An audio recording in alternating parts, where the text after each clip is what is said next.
సత్యావగాహన సత్యోపాసన సత్య విచారణము సత్యాన్వేషణ సత్య వివేచన మానవధేయము.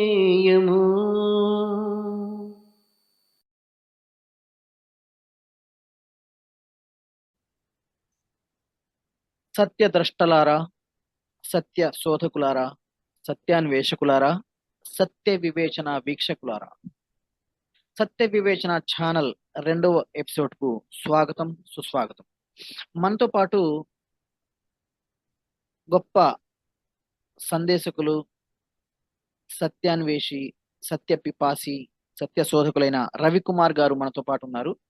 ఆయన సునిశిత పరిశీలనశీలి, అంటే ప్రతి విషయాన్ని డెలికేట్ గా సునిశితంగా పరిశీలించి విశ్లేషించి వివేచించటంలో, తర్కించటంలో దిట్ట.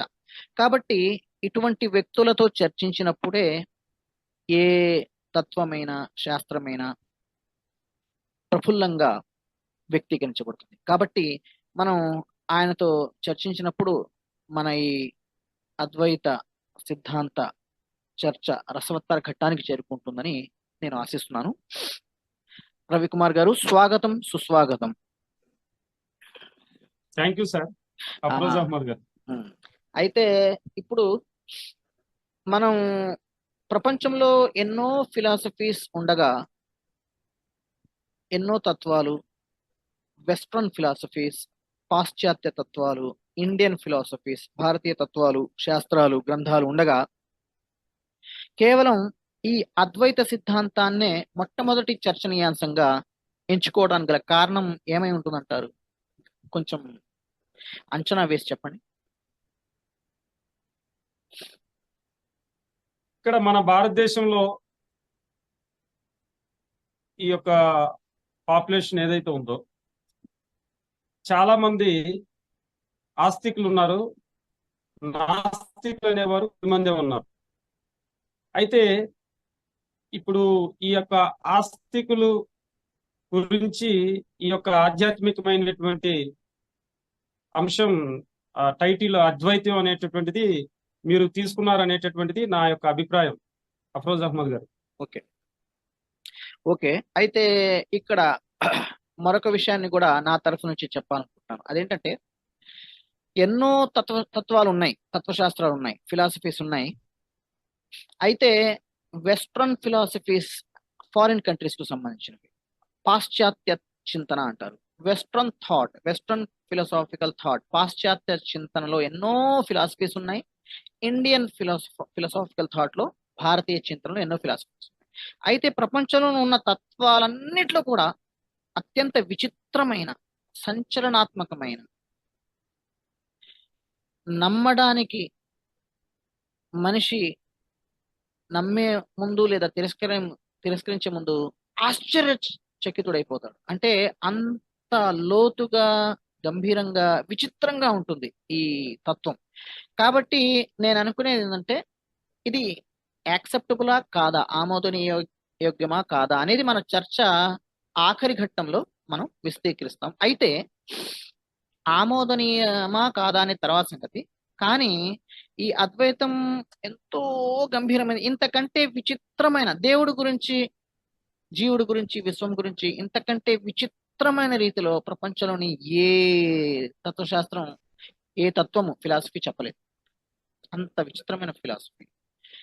ఇంకొకటి, ప్రపంచంలో ఎక్కువగా చదువుకున్న వాళ్ళు, సైన్స్ ని చదువుకున్న వాళ్ళు, సైంటిస్టులు, ఐన్స్టీన్ వంటి సైంటిస్ట్ దగ్గర నుంచి మొదలు ఎంతో మంది విద్యార్థికులు, కొంతమంది నాస్తికులు, సైంటిస్టులు కూడా చివరికి ఈ అద్వైతాన్ని విశ్వసించే స్థితికి చేరుకుంటున్నారు. అంటే అంతగా విద్యార్థికులను, ఎడ్యుకేటెడ్ పీపుల్ని ఆకర్షిస్తుంది. అందుకని దీన్ని, ప్రపంచంలోనే విచిత్రమైన ఫిలాసఫీని ముందు చర్చించడం సముచితమని నేను దీన్ని ఎంచుకున్నాను. అయితే ఇక్కడ ఇంతకుముందు మనం చెప్పుకున్నట్లు, మనం కొన్ని పాత్రలను ఇక్కడ పోషిస్తామని, ఈ కార్యక్రమంలో పోషిస్తామని చెప్పుకున్నాం కదా. ఒకటి, నేను ఏది చర్చనీయాంశమో ఆ చర్చనీయాంశ గ్రంథంగా నేను మాట్లాడతాను. ఆ గ్రంథమే మీతో మాట్లాడుతున్నట్టుగా ఆ గ్రంథం తనలోని ఆ తత్వం తనలోని విషయాలను విశదీకరిస్తుంది. నేను మాట్లాడుతున్నా అంటే గ్రంథం లేదా తత్వం లేదా ఫిలాసఫీ మీతో తన ఫిలాసఫీని తన తత్వాన్ని చెప్తుంది అని చెప్పుకున్నాం కదా. ఇది గ్రంథం పాత్ర నేను అవును. పోషిస్తాను. ఇంకొక మీరు ఒక సత్యాన్వేషిగా ఒక్కొక్క పాయింట్ ని ఆమోదనీయమా కాదా, ఆమోదయోగ్యమా కాదా, ఎంతవరకు ఆమోదనీయం అనే విషయాలను వివేచించే పాత్రను మీరు పోషిస్తారు. అయితే ఇంకొకటి యాడ్ చేస్తున్నాను, ఇంకొకటి అదనంగా చూస్తున్నాను. ఏంటంటే నేను రెండు పాత్రలు పోషిస్తాను. ఒకటి గ్రంథం ఏం ప్రతిపాదిస్తుందని ప్రతిపాదించడంతో పాటు మీరు దాని గురించి వ్యాఖ్యానించిన తర్వాత మళ్ళీ నేను సత్యాన్వేషిగా, అంటే రెండు పాత్రలు ద్విపాత్ర అభినయం చేస్తాను. మళ్ళీ నేను సత్యాన్వేషిగా నేను కనుగొన్న నా అభ్యంతరాలు, నా వ్యాఖ్యను కూడా జోడిస్తాను. అంటే మనం ఇద్దరం ఇద్దరు వ్యాఖ్యాతలు, విశ్లేషకులు, సత్యాన్వేషకులు. అయితే ముందుగా అయితే గ్రంథం పాత్రను పోషిస్తాం. అట్లా ఇది ప్రాసెస్. అయితే మనం ఇంతకుముందు అద్వైతం గురించి టైటిల్ గురించి చెప్పుకున్నప్పుడు అద్వైత వేదాంతంలో మనం దేవుడిని దేవుడు అని పిలుస్తామని చెప్పుకున్నామా, లేదా ఇంకొక అర్థం, ఇంకొక టైటిల్, ఇంకొక పదాన్ని ఉపయోగించామా? మీకు గుర్తుందా? అద్వైతంలో దేవుడు అని పేర్కొనడం జరుగుతుంది. బ్రహ్మ, అది రైట్, బ్రహ్మ అని చెప్పారు. బ్రహ్మ. అయితే ఇక్కడ కొన్ని పదాలు మనం నోట్ చేసుకుంటే బెస్ట్. బ్రహ్మ అని కాకుండా బ్రహ్మం అనే పదాన్ని మనం నోట్ చేద్దాం. బ్రహ్మం అంటే సున్నా కూడా జోడిద్దాం. బ్రహ్మం అన్నారు, కరెక్ట్. బ్రహ్మం. ఇక్కడ బ్రహ్మం అన్నారు. బ్రహ్మ అంటే మన పురాణ గాథల్లో 4 తలలు గల బ్రహ్మ గుర్తుకొస్తాడు. ఆ బ్రహ్మ విష్ణువు అంటే సరస్వతి భర్త అయినటువంటి బ్రహ్మ గుర్తుకొస్తాడు. పురాణాల్లో దేవతల గురించి ప్రస్తావించినప్పుడు హిందూ పురాణాల్లో బ్రహ్మ, విష్ణు, మహేశ్వర ఆ బ్రహ్మ కాదండి. కాబట్టి బ్రహ్మ అనే పదం ఉపయోగిస్తే ఆ బ్రహ్మ గుర్తు, కాబట్టి బ్రహ్మ కాదు. ఇక్కడ అద్వైతం ప్రత్యేకంగా బ్రహ్మం అని పేర్కొంటుంది. బ్రహ్మం. ఇంగ్లీష్ లో బ్రహ్మన్ అని పేర్కొంటారు. BRAHMAN, బ్రహ్మన్ అని పేర్కొంటారు. బ్రహ్మన్ ఇంగ్లీష్ లో బ్రహ్మన్, మన సంస్కృతం బ్రహ్మం. అయితే ఇప్పుడు బ్రహ్మం అనే పదాన్ని ఉపయోగిద్దాం. ఏదైతే అల్టిమేట్ ఎంటిటీ అంటే పారమార్థిక అస్తిత్వం అంటే అదే ఉన్నదన్నమాట, అసలు నిజమైన అస్తిత్వాన్ని కలిగి ఉన్న దాన్ని మనం బ్రహ్మం అంటాం. అది దేవుడు అని ఎందుకు అనము అనేది ఇప్పుడు మన విశ్లేషణలో తెలిపాం. కాబట్టి అద్వైతంలో మనం దేవుడిని దేవుడు అని పిలవము, బ్రహ్మం అని పిలుస్తాం. ఇంకా రెండో విషయం. ఇప్పుడు మనం ఊహ తెలిసినప్పటి నుంచి మనం గమనిస్తే ఎక్కువగా మన గురించి మనకు ఎక్కువగా తెలుస్తుంది. అంటే ప్రపంచంలో లక్షలాది కోట్లాది వస్తువులు, నిర్జీవులు, జీవులు ఉన్నప్పటికీ ఎక్కువగా మనకు అర్థమయ్యే విషయం ఎవరిది అంటే మన స్వీయ తత్వం, మన ఓన్ ఎగ్జిస్టెన్స్ గురించి మనకు బాగా తెలుసు కదా. అయితే మన గురించి మనం ఆలోచించినప్పుడు మానవుడిని తీసుకుంటే ఏముంటాయి? మానవుడి అస్తిత్వం ప్రధానంగా ఏముంటాయి అంటే గుణాలు ఉంటాయి. ఒకటి గుణాలు, 2 వ్యక్తిత్వం. గుణాలు అంటే ఏంటి? గుణాలు అంటే క్వాలిటీస్. అంటే నేను కోపంగా ఉన్నాను అనుకోండి, కోపంతో ఆగ్రహోదగ్రుడిని అయిపోతాను, కోపంతో ఊగిపోతాను. అంటే కోపం అనేది ఒక గుణం నాది. అలాగే దయ చూపిస్తున్నాను అనుకోండి, దయతో నేను దాన ధర్మాలు చేస్తాను, చాలా దయతో ఒక వ్యక్తి వైపు చూస్తున్నాను, దయాగుణం. ప్రేమిస్తున్నాను అనుకోండి, ప్రేమించే గుణం, ప్రేమ, కోపం, దయ, ద్వేషం, ఇట్లాంటివన్నీ గుణాలను కలిగి ఉంటాం, క్వాలిటీస్. 1. 2, వ్యక్తిత్వాన్ని కలిగి ఉంటాం.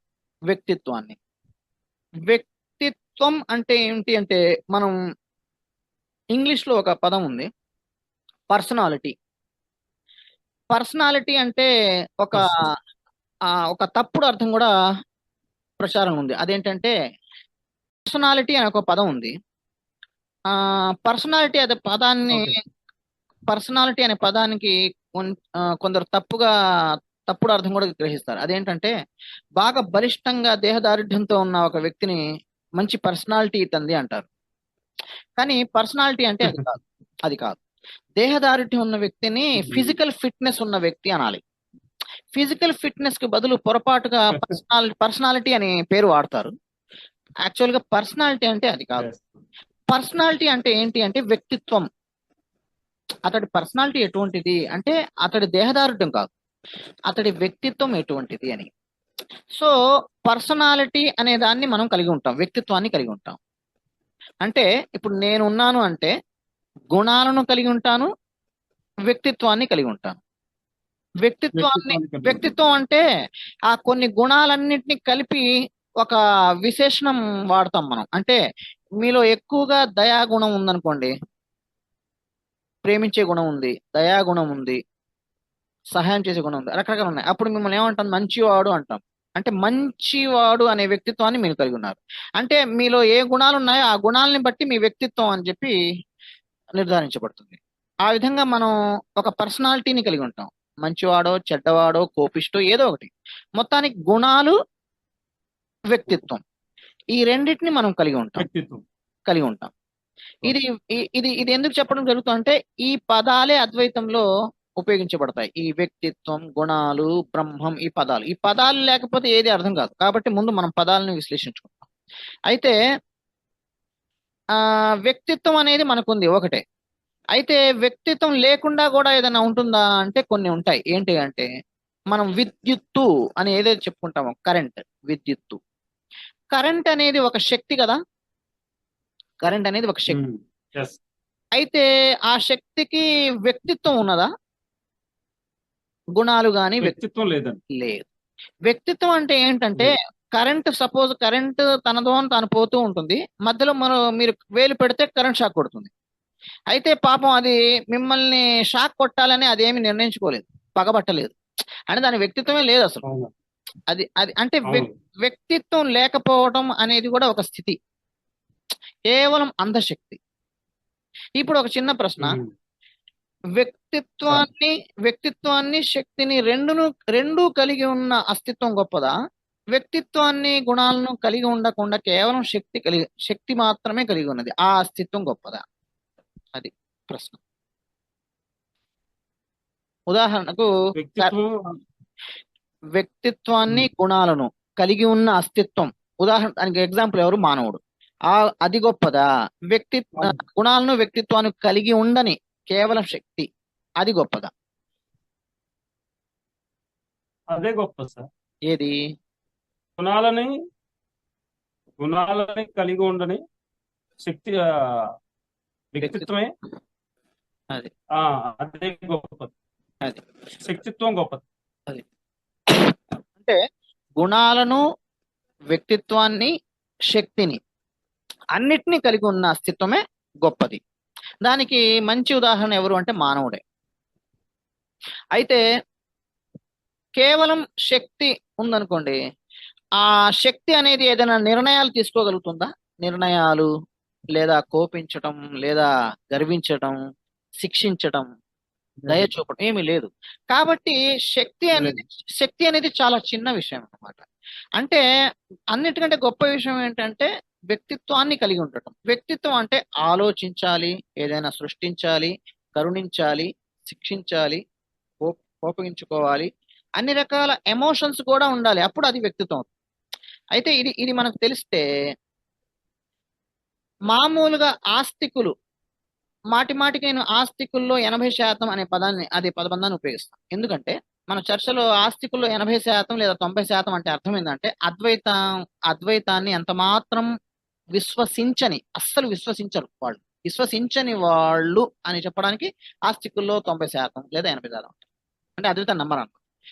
అయితే ఆస్తికుల్లో ఆ 90% మంది దేవుడిని ఎలా అనుకుంటారు? గుణాలను, వ్యక్తిత్వాన్ని, శక్తిని కలిగి ఉన్న అస్తిత్వంగా దేవుడి గురించి భావిస్తారా, నమ్ముతారా? లేదా గుణాలను, వ్యక్తిత్వాన్ని, శక్తిని కలిగి ఉండని అస్తిత్వంగా విశ్వసిస్తారా? అది ప్రశ్న. చెప్పండి. గుణాలని, వ్యక్తిత్వాన్ని, శక్తిని కలిగి ఉన్నవాడిని దేవుడికి భావిస్తారు. అంటే దేవుడు అలా ఉంటేనే బాగుంటుంది అని మీరు భావిస్తున్నారు, అంతేనా? అవును. అది అంటే ఇక్కడ కొంచెం ఆసక్తికరమైన విషయం ఏంటంటే, దేవుడు ఇలా ఉండాలి కదా అని మానవుడి మనస్సుకే బుద్ధికే అనిపిస్తుంది. అలా అలా బుద్ధికి ఆమోదయోగ్యంగా ఉన్న దాన్నే మనిషి విశ్వసిస్తాడు. దేవుడు గుణాలని కలిగి ఉండాలి కదా అని మీరు ముందే ఏమనుకుంటారు? దేవుడు గుణాలని కలిగి ఉంటే బాగుంటుంది అని మీరే ముందే ఏం చేస్తారు? ఒక నిశ్చిత అభిప్రాయాన్ని కలిగి ఉంటారు. మీ నిశ్చిత అభిప్రాయానికి అనుగుణంగా ఏదైనా ధర్మం లేదా మతం లేదా గ్రంథం లేదా తత్వంలో అది పేర్కొనబడి ఉంటే మీరు దాన్ని విశ్వసిస్తారు. మీ బుద్ధికి అంగీకరించని స్థాయిలో ఏదైనా విషయం ఉంటే అప్పుడు మీరు ఎంత మాత్రం దాన్ని అంగీకరించరు. అంతేనా? అంతే సార్, కరెక్టే. అంతే. అంటే ఇదంతా ఎందుకు చెప్పాల్సిందంటే, అద్వైతంలో దేవుడిని అసలు గుణాలను వ్యక్తిత్వాన్ని కలిగి ఉండని అస్తిత్వంగా బ్రహ్మాన్ని పేర్కొనడం జరుగుతుంది. అంటే ఇప్పుడు గుణాలు వ్యక్తిత్వం కలిగి ఉన్న వానిని వ్యక్తిత్వ సహిత దేవుడు అందాం. గుణాలను వ్యక్తిత్వాన్ని కలిగి ఉండని అస్తిత్వాన్ని మనం వ్యక్తిత్వ రహిత దేవుడు అందాం. ఈ అద్వైతంలో అయితే వ్యక్తిత్వము గుణము వీటన్నిటికీ అతీతంగా ఉంటాడు. అంటే గుణాలు ఉండవు, వ్యక్తిత్వము ఉండదు, ఎటువంటి ఎమోషన్స్ ఉండవు, గుణాలు ఉండవు, వ్యక్తిత్వం ఉండవు. ఏ గుణాలు లేకుండా బ్రహ్మం ఉండటం జరుగుతుంది. దాన్ని ఏమంటామంటే నిర్గుణ బ్రహ్మం అంట. మళ్ళా కొత్త పదం, గుణాలేమీ లేవు, నిర్గుణ బ్రహ్మం. ఓకే. ఈ నిర్గుణ బ్రహ్మం అంటే ఏంటి అంటే, ఇప్పుడు ఒక ఉదాహరణ తీసుకుందాం. గుణాలను వ్యక్తిత్వాన్ని కలిగి ఉండే వ్యక్తిత్వ సహిత అస్తిత్వం అంటే ఏంటి? గుణాలు వ్యక్తిత్వాన్ని కలిగి ఉండని వ్యక్తిత్వ రహిత అస్తిత్వం అంటే ఏంటి? దీన్ని మనం ఒక ఉదాహరణ ద్వారా తెలుసుకుందాం. మనం సాధారణంగా ఆకాష్ అనే ఒక వ్యక్తి ఉన్నాడు అనుకోండి. అతను నిద్రించాడు. నిద్రించినప్పుడు గాఢ నిద్రలో కలలు కూడా రానటువంటి సుషుప్తి అంటారు. సుషుప్తి అవస్థలో చేరుకున్నాడు అనుకోండి. అతడి కోసం ఏముండదు? ప్రపంచం, అతని దృష్టికి ప్రపంచం ఉండదు, కాలం ఉండదు, స్థలం ఉండదు, వస్తువులు ఉండవు, జీవులు ఉండరు, నిర్జీవులు ఉండరు, ఏమీ ఉండదు, కలలు కూడా ఉండవు. కలలు కూడా లేనప్పుడు గాఢ సుషుప్తిలో అక్కడ ఏముంటుంది అంటే గుణాలు ఉండవు. గుణాలంటే ఏదో ఒకటి ఎమోషన్స్ వ్యక్తం అవ్వాలి, ఏముండవు. వ్యక్తిత్వం ఉండదు, ఏ పర్సనాలిటీ ఉండదు. గుణాలు ఉండవు, వ్యక్తిత్వము ఉండదు. కళలు కూడా రానప్పుడు ఇంకా కళలో కూడా మళ్ళీ గుణాలు వ్యక్తిత్వాలు ఆవిష్కరించబడతాయి. కళల ప్రపంచం కూడా కాదు, ఏమీ లేదు, గాఢ సుషుప్తి. అప్పుడు ఏముంటుంది? అది అక్కడ ఏముంటుంది? అది మీరు చెప్పగలరా? అస్తిత్వం ఉంటుందండి. అస్తిత్వం మాత్రం ఉంటుంది. అంటే అక్కడ అస్తిత్వం ఏదైతే ఉంటుందో అది కేవలం ఒక చైతన్యం కాన్షియస్నెస్ అంటారు. అంటే చైతన్యం శుద్ధ చైతన్యం ఉంటుంది. దాన్నే నిర్గుణ బ్రహ్మం అంటారు. అంటే ఆ ఉదాహరణ ప్రకారం అర్థం చేసుకోగలిగితే కలలు లేవు, అతడు భౌతికంగా నడవటం లేదు, తిరగడం లేదు, మాట్లాడటం లేదు, ఏమీ చేయట్లేదు, కానీ ఉన్నాడు. అది అసలు ఎటువంటి ఎమోషన్స్ లేవు, దయా లేదు, జాలి లేదు, కోపం లేదు, ద్వేషం ఏమీ లేవు. అంటే దీన్ని కరెక్ట్ గా అర్థం చేసుకోవాలంటే మీరు ఒక చోట కూర్చొని కళ్ళు మూసుకొని ఎవరితో మాట్లాడకండి, మాట్లాడకుండా అలా ఉండిపోండి. ఏ గుణం కూడా వ్యక్తం కాకూడదు. అంటే కోపం కాదు, ప్రేమ కాదు, ద్వేషం కాదు, ఏ గుణము వ్యక్తం కాకుండా ఎంప్టీనెస్ అలా ఉండిపోండి. ఏవో ఆలోచనలు వస్తూ ఉంటాయి, ఎవరో రూమ్లోకి వచ్చి రూమ్ నుంచి వెళ్ళిపోయారు అన్నట్టు ఆలోచనలు రానివ్వండి, పోనివ్వండి. మీరు ఏ ఆలోచన వెంటబడకండి, అలా ఉండిపోండి. కాసేపటి తర్వాత ఆలోచనలు రావడం ఆగిపోతాయి, మీరు అలా కూర్చుండిపోతారు. ఆ తర్వాత మీరు పక్కన మీ స్నేహితుడు ఎవరో వచ్చి రవికుమార్ గారు ఏం చేస్తున్నారు అంటారు. మీకు వినబడదు, మీకు కనబడదు. మీరు ఒక శూన్య స్థితిలోకి వెళ్ళిపోతారు.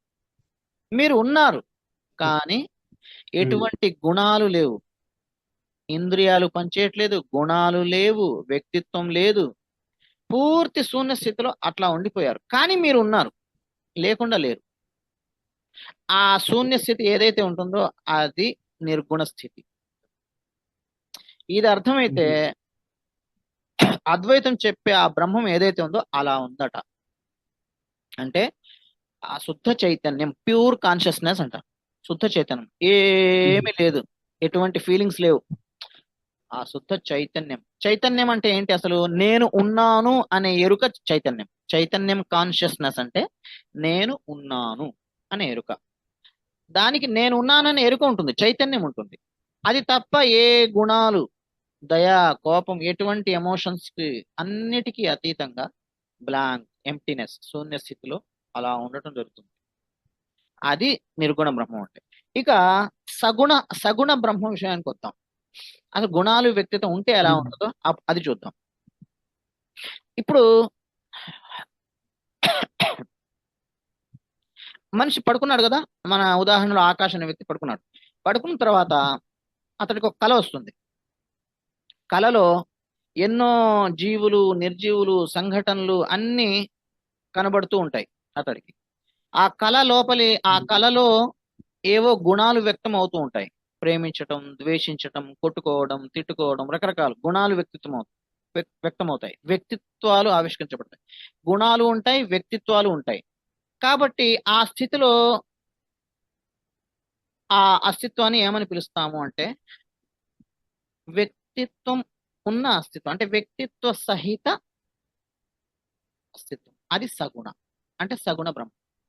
కళలో కావచ్చు, లేదా జాగృత అవస్థలో. కళలు కాదు, మామూలుగానే అతడు ఆకాష్ అనే వ్యక్తి తిరుగుతున్నాడు, మామూలుగా స్పృహలో ఉండి తిరుగుతున్నాడు, అటు ఇటు తిరుగుతున్నాడు. అతడికి ఆలోచనలు వస్తున్నాయి, గుణాలు వ్యక్తం చేస్తున్నాడు, అతడు ఒక వ్యక్తిత్వాన్ని కలిగి ఉన్నాడు. అప్పుడు అతన్ని ఏమని పిలుస్తామంటే సగుణము, అంటే గుణాలు కలిగి ఉన్న సగుణ బ్రహ్మం. అంటే ఏంటి? గుణాలను, వ్యక్తిత్వాన్ని కలిగి ఉన్న బ్రహ్మం అని పిలుస్తాం. అంటే సగుణ బ్రహ్మం, నిర్గుణ బ్రహ్మం. ఈ సగుణ బ్రహ్మం అనేది ఇప్పుడు మనం 90% ఆస్తికులు అనేది సగుణ బ్రహ్మాన్ని విశ్వసిస్తున్నారా, నిర్గుణ బ్రహ్మాన్ని విశ్వసిస్తున్నారా? అది ప్రశ్న. చెప్పండి.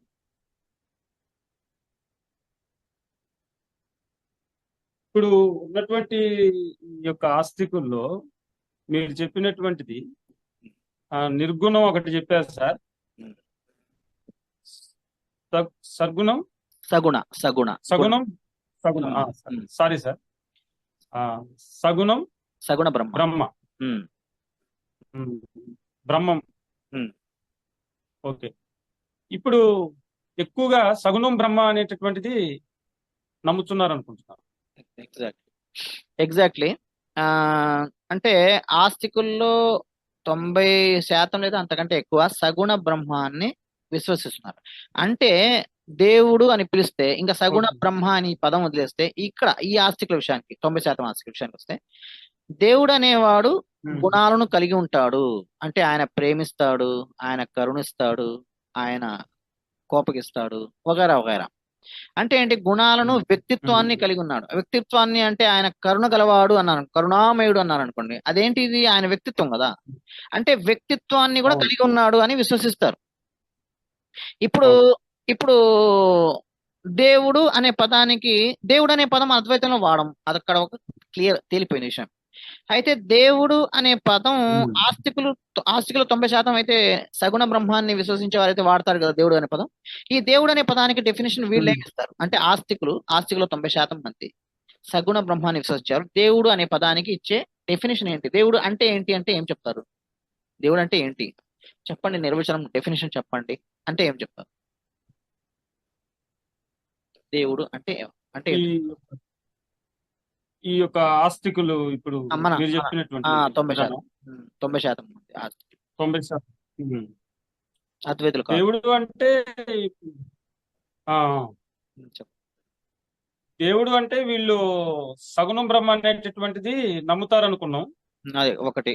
అంటే దేవుడు వీళ్ళు అంటే దేవుడు అస్తిత్వం ఉంది, ఇక్కడ గుణాలు ఉన్నాయి అనేటటువంటి ఒక విషయాన్ని నమ్ముతారు అనేటటువంటిది ఒకటి తెలుసుకున్నాం.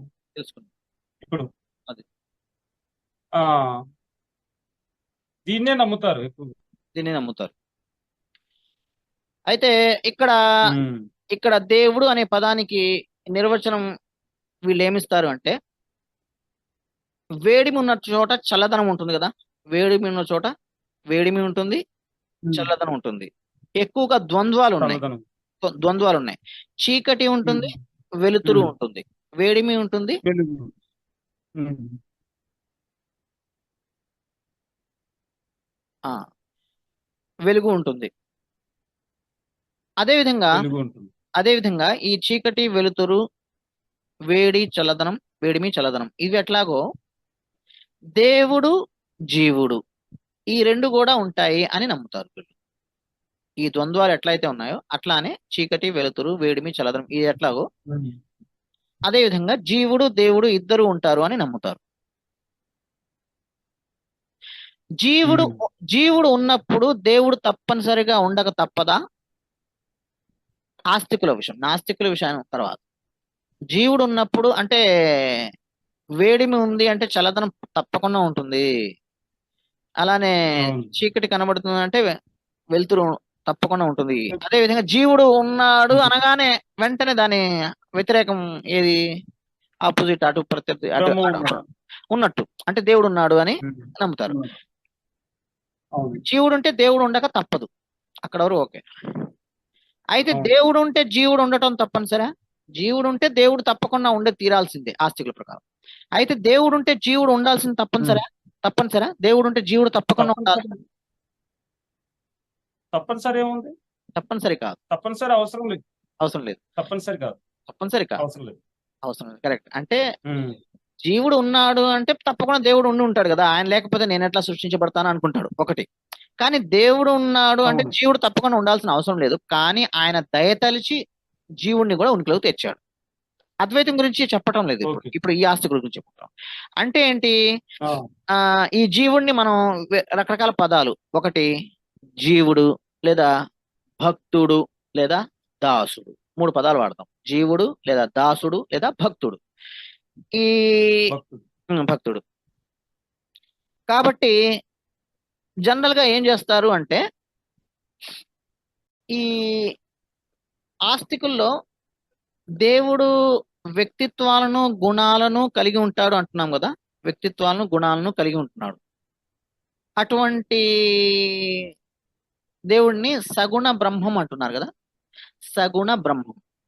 అయితే అవును. దాన్ని మనం పర్సనల్, సగుణ బ్రహ్మం ఓకే, దాన్ని మనం పర్సనల్ గాడ్ అని ఇంగ్లీష్ లో మనం పర్సనల్ గాడ్ అని పిలుస్తాం. పర్సనల్ అంటే మరి వ్యక్తిగతం అట్లా కాదు, పర్సనల్ అంటే వ్యక్తిత్వం ఉన్న పర్సనల్ గాడ్ అని మనం పిలుస్తాం. దేవుడు ఎట్లా అయితే పర్సనల్ గాడ్ అయి ఉన్నాడో, వ్యక్తిత్వాన్ని, గుణాలను కలిగి ఉన్నవాడు ఎలా అయి ఉన్నాడో, అదే విధంగా తన దాసుడిని లేదా భక్తుడిని కూడా వ్యక్తిత్వాన్ని, గుణాలను కలిగి ఉన్న అస్తిత్వంగానే సృష్టిస్తాడు. అంటే పర్సనల్ బీయింగ్. అంటే ఏంటి? ఇప్పుడు మానవుడికి గుణాలు, వ్యక్తిత్వం ఉంది కాబట్టి పర్సనల్ బీయింగ్. ఇతను ఎవరు అంటే పర్సనల్ బీయింగ్, వ్యక్తిత్వ సహిత జీవి. ఆయన దేవుడికి కూడా గుణాలు, వ్యక్తిత్వం ఉంది కాబట్టి ఆయన వ్యక్తిత్వ సహిత దేవుడు, అంటే పర్సనల్ గాడ్. ఒకటి ఇక్కడ వరకు తేటతెల్లమైపోయింది. ఇక దేవుడికి, భక్తుడికి లేదా దాసుడికి మధ్య ఉన్న సంబంధం ఏంటి అసలు అంటే, అద్వైతం గురించి చర్చించే క్రమంలో ముందు ఆస్తికులు అంటే సగుణ బ్రహ్మాన్ని, దేవుడు, జీవుడు ఇద్దరు ఉన్నారు, ఉనికిలో ఉన్నారు అని భావించేవారు ఏమని భావిస్తారో ముందు చర్చిస్తే దానికి భిన్నంగా అద్వైతం ప్రతిపాదించబోతుంది అని మనం తెలుసుకుంటాం. ఇప్పుడు ఒక ప్రశ్న, దేవుడికి, భక్తుడికి మధ్య ఉన్న సంబంధం ఏంటి అసలు? మనం దేవుడు అంటుంటాం, మానవుడు, జీవుడు లేదా భక్తుడు అనుకుందాం కాసేపు. దేవుడికి, భక్తుడికి మధ్య ఉన్న సంబంధం, రిలేషన్ ఏంటి అసలు? ఇప్పుడు మీరు చెప్పండి, నేను వింటాను. దేవుడికి, మానవుడికి ఉన్నటువంటి సంబంధం ఏంటంటే, ఉమ్. ఏది అంటే ఆ దేవుడు ఉండటం, ఆయన ఉన్నాడు కాబట్టి మానవుడు, జీవుడు ఉన్నాడు రైట్. అనేటటువంటిది. అవును. ఓకే. ఇప్పుడు ఏది చేయాలన్నా కూడా ఏది ఈ మానవుడికి ఏది కూడా ప్రతిదీ కావాలంటే, ఉమ్, ఈ మానవుడికి ఏదైనా కావాలంటే ఉమ్, ప్రతిదీ ఆ దేవుడు అనుగ్రహిస్తాడు అనేటటువంటి. అది విషయం. ఓకే. అనుగ్రహిస్తాడని.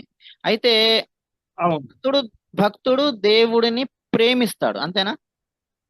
ప్రేమిస్తాడు ప్రేమిస్తాడు.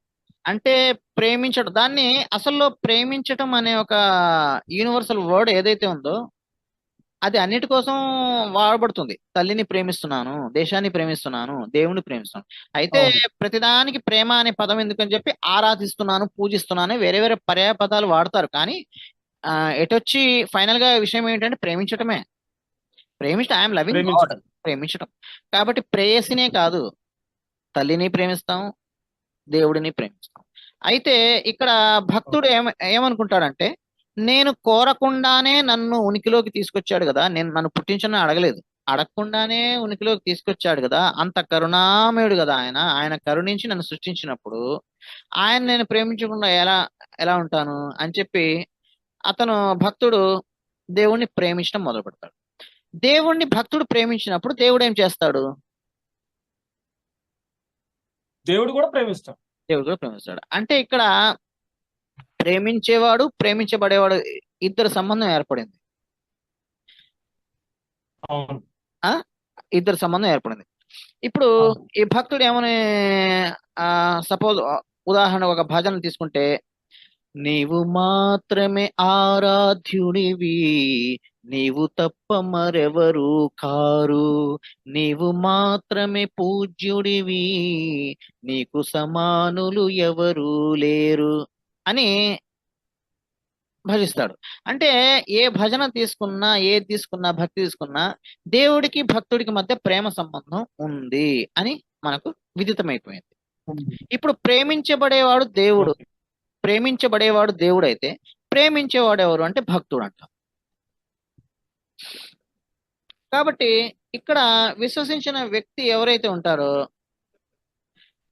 ఆ వ్యక్తిత్వం గుణాలను కలిగి ఉన్న పర్సనల్ గాడ్ ని ప్రేమిస్తాడు. ఒకవేళ ఓకే. కాబట్టి ఇక్కడ భక్తుడు దేవుణ్ణి ఎప్పుడు ప్రేమించాలనుకుంటాడా, కొంతకాలమే ప్రేమించాలనుకుంటాడా? ఎప్పుడు ప్రేమిస్తాడు. ఎప్పుడు ప్రేమిస్తూ ఉండాలి అనుకుంటాడు. కాబట్టి ఆ దేవుడిని ప్రేమించాలి అనుకుంటాడు కాబట్టి దేవుడి యొక్క ఉనికి విడిగా ఉండాలని కోరుకుంటాడు. అసలు బుద్ధి పరంగా చెప్పాల్సి వస్తే భక్తుడు ప్రేమించాలి. ప్రేమించాలంటే అటువైపు ఏముండాలి? మరొక అస్తిత్వం ఉండాలి, మరొక ప్రత్యేకమైన Yes. అస్తిత్వం ఉండాలి. అయితే మరొక ప్రత్యేకమైన అస్తిత్వం విడిగా లేనప్పుడు ప్రేమించటం సాధ్యమవుతుందా? ప్రేమించటం ఇంకెట్లా సాధ్యం? ఇది అస్తిత్వం అనేది ఉండకపోతే కష్టం అదే. కదండి. ఉండదు, అసలు ప్రేమే ఉండదు కదా. ప్రేమే ఉండదు. అంటే ఇక్కడ ఎలా ఉందంటే, ఒక ప్రేమికుడు తన ప్రేమికురాలని ప్రేమించాలనుకుంటాడు. అంటే ప్రేమికురాలు ప్రత్యేకంగా విడిగా అస్తిత్వాన్ని కలిగి ఉండాలి. అసలు ప్రేమికురాలు విడిగానే లేదనుకోండి, అస్తిత్వాన్ని కలిగి లేదు, అప్పుడు ఇతడు ఎట్లా ప్రేమిస్తాడు? కాబట్టి ఇక్కడ దేవుడు ప్రేమ అనేది కాదు. క్లియర్ ఇక్కడ ఒక రహస్యం విడిపోతుంది. అంటే మనం ప్రేమించే సమయంలో తనను తాను ప్రేమించుకోవడంలో ఎక్కువ ఆనందం ఉంటుందా, ప్రత్యేకంగా తనకంటే భిన్నంగా ప్రత్యేకంగా విడిగా ఉన్న అస్తిత్వాన్ని ప్రేమిస్తే ఎక్కువ ఆనందం లభిస్తుందా? మనకు అనుభవపూర్వకమైన విషయం. అంటే మనకి మనంగా ప్రేమించుకునే దానికంటే మనకి అతీతంగా ఉన్నటువంటి అస్తిత్వాన్ని ప్రేమించేదే ఆ ప్రేమ ఎక్కువ అండి. అది చాలా గొప్పగా ఉంటుంది. అంటే ఏంటి? ప్రేమించేవాడు గొప్పగా ఉంటుంది. చాలా బాగుంటుంది. ప్రేమించేవాడు ప్రేమించబడేది, ప్రేమించబడేది లేదా ప్రేమించబడేవాడు, పడేవారు. ఇది ఈ రెండు ఉండాలి. ఆ, అలా లేకుండా అవును. అసలు రెండో అస్తిత్వమే లేదు, ఉన్నది ఒకటే ఉందనుకోండి, అప్పుడు ప్రేమకు అవకాశం ఎక్కడిది? ప్రేమకు అవకాశం ఎక్కడిది? కాబట్టి మానవుడు స్వభావరీత్యా ఏమి కోరుకుంటాడు? అసలు తనకు భిన్నంగా దేవుడు ఉండాలని కోరుకుంటాడా, లేదా అసలు తనకు భిన్నంగా అస్తిత్వమే లేకుండా ఉండాలని కోరుకుంటాడా? దేవుని అస్తిత్వం తనకు భిన్నంగా ఉండాలని కోరుకుంటాడా, లేదా అసలు తనకు భిన్నంగా అసలే ఉండకూడదని కోరుకుంటాడా, విడిగా ఉండకూడదు అని కోరుకుంటాడా? తనకి భిన్నంగా అస్తిత్వం ఖచ్చితంగా ఉండాలనే కోరుకుంటాడు మానవుడు.